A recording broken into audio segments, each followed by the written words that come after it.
Hi guys! So ngayon, tuturuan ko kayo kung paano ang dapat yung gawin para makatipid kayo sa 1K PMS ng inyong mga kotse. Pumunta lang kayo sa inyong manufacturer, like yung sa akin, Mitsubishi. Pumunta ako sa Mitsubishi sa Balintawak. So, dalhin nyo lang yung PMS Plus na card nyo and then yung booklet ng inyong kotse. Katapos nun, kuha na kayo ng number sa guard. Hintayin na lang tawagin yung number nyo. Tapos pag tinawag na yun, tatanungan lang sa inyo yung some details like yung name ng owner, address, tapos kung ilang KMS na yung kotse nyo. Kunyari sa akin, pumunta ako ng 1020 KMS yung kotse ko. Ibibigay sa inyo yung estimated amount.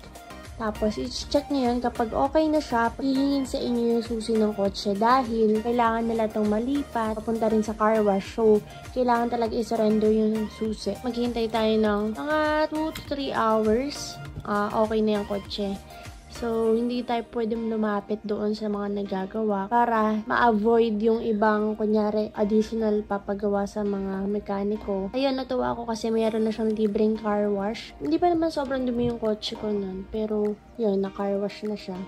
So, nakatipid tayo. Naka-less tayo sa pagod. After ng car wash, check natin yung unit. Tapos, ayan, i-release na sa atin yung resibo. Ibabalik na rin sa atin yung susi natin. Tapos, pag binalik yung kotse, makikita nyo may cover yung seat ng driver, yung tapakan, yung manubela.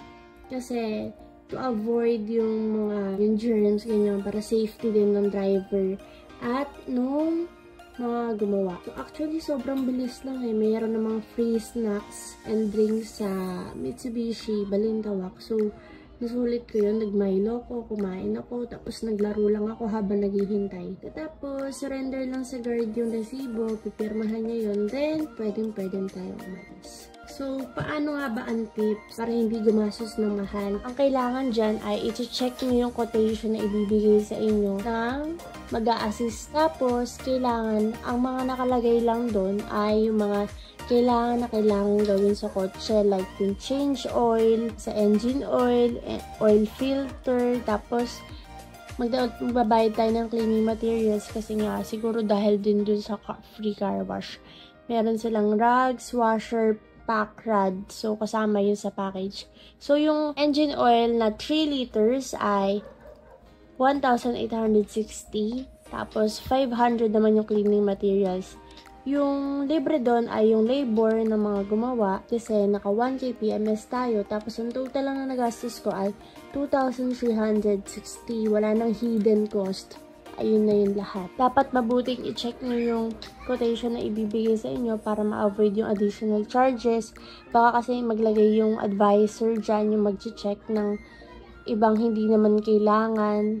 Or basta para madagdagan lang yung payment nyo, i-check nyo mabuti yan para makaless kayo ng gastos.